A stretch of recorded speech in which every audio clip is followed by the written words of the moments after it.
that is a very bright reflection. Holy smokes. We're keeping it one take, but I am going to be changing where this goes. We are going to talk about the warm-up for this week. Oh my gosh, I think I have a hole burned in my retinas. Holy smokes. All right, so we are doing the warm-up for the week of August 9th. I'm going to do my best to read the whiteboard that I have here, but we're going to start down in this squat bounce. Flat feet if you can to start with here. Just bouncing, waking up your knees, hips, and ankles. We had an awesome roundup to our in-house competition, the 10-year gym anniversary little competition on Saturday. Awesome turnout, killer efforts. People's legs might be a little bit sore. And then it was fun coming back and jamming with some music in the evening. So for anyone and everyone that participated and showed up, thank you very much. Anyone who couldn't be here, hopefully we'll get you involved on the next one. And yeah, it was a good time. So for this week, we start in the squat. Bouncing around a little bit. On this next part, be gentle with your knees, hips, ankles, feet a little bit, but let's try and watch how progress happens throughout the week. So ideally here, we're gonna be on the balls of your feet, and we're just gonna try and sit back a little bit. And we're just gonna kind of rock side to side. If this isn't feeling great for you, we can kind of just go as low as you can and elevate yourself here, or if it feels better to sit down on the tops of your feet, go for that. We're just gonna rock side to side.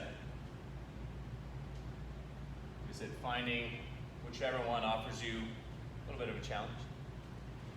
And then what we're going to try and do is we're going to try and transition from this kneeling position back to a squat and stand 5 times.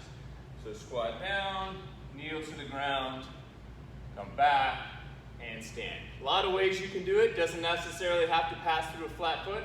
Well, let's try it 5 times. Put your hands down if you need to.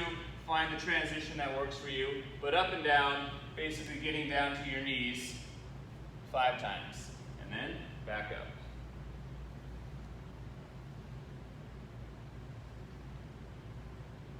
After you get 5 of those, we're going to go for 5 ostrich bounces, or we'll say 5 to 10, followed by an arch. Back and forth.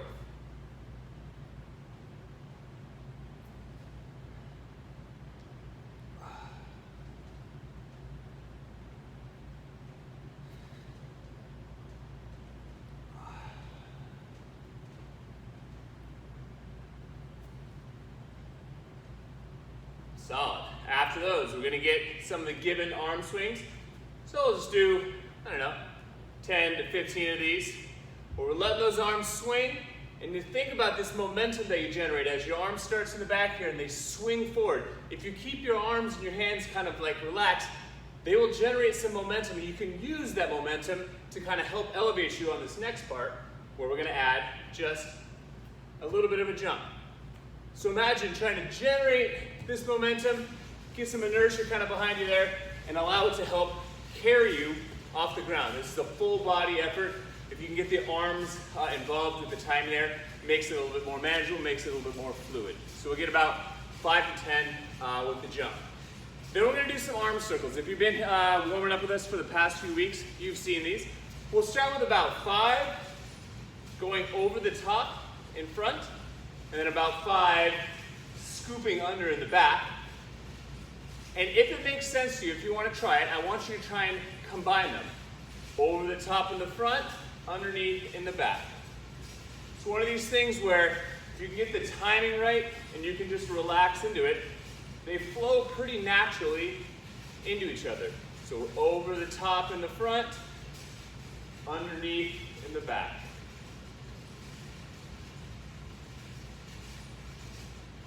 If it's 6 a.m. on Monday and your brain's like, nah, not yet, just start with a few over the top in the front and a few scooping underneath in the back. We'll try and glue it together later.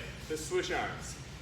Start with 5 going over the top in front of you, 5 scooping underneath behind you, and then if it makes sense, over the top, underneath. Just trying to keep some nice fluidity to it. When it clicks, it's fun. There's no resistance. You're just trying to kind of maintain motion there. It's fun. Next up, we're gonna move to the tennis balls. If you were here with us on Saturday, we did this for a warm-up. We are dribbling and we're with a partner. So here's the idea. You start off, just like we used all of last month when we're dribbling. We're just trying to get some rhythm. Maybe we'll take the first 30 seconds where we're dribbling, moving our feet, moving our bodies a little bit, just acquainting ourselves with the tennis ball and some rhythm, getting some basic coordination. And we're gonna spend a total here 3 to 5 minutes where you're working with a partner. We have 2 basic drills. The first one is as you're dribbling, you and your partner, someone who's nearby, are going to communicate in whatever way works best for you, so that when you're dribbling, you're going to pass the ball to each other. So your tennis ball becomes theirs, theirs become yours, and the goal is to kind of maintain the dribble after the fact. So finding a way to pass it to each other in a dribble form so that you can continue to do it. And I want you to try it both hands, figure out a way that works for you. So we'll spend a few minutes doing that. Then the second drill is the basic idea. Is very similar. We're going to be dribbling, but instead of passing the tennis balls, you're going to find a way to shift where your bodies are in space. So instead of changing tennis balls, you're going to switch positions as a partner. So the idea would be you leave the ball here, switch, and pick up the dribble on your partners. Takes some communication. There are a lot of ways to do it, but it's a fun little challenge to solve. And we'll give you maybe 2 to 3 minutes of each of those variations to really sink your teeth into it and find some good challenge there. Definitely takes a lot of focus, and I would imagine that throughout the week you're going to get a few different partners. I want to encourage you to kind of spread that out a little bit and find a good variety of partners there. You can learn a lot, both being a partner and from other folks there. So after those, we'll round it out. We're going to go 3 rounds, 5 to 10 reps each of push-ups, ring rows, and then single leg deadlift on each leg. So push-up and ring rows are pretty straightforward. But on these deadlifts, basically we're trying to get the entire set unbroken without using the off foot to help.